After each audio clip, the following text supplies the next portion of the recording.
solitary hunters. But about 50 of them have come here from neighboring reefs, attracted by this abundance of potential prey.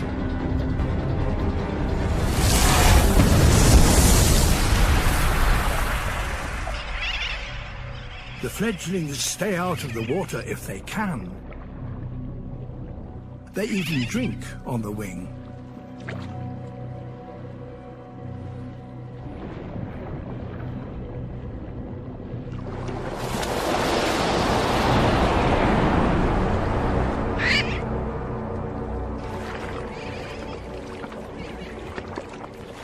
If the Trevally are to catch one now, they have to up their game.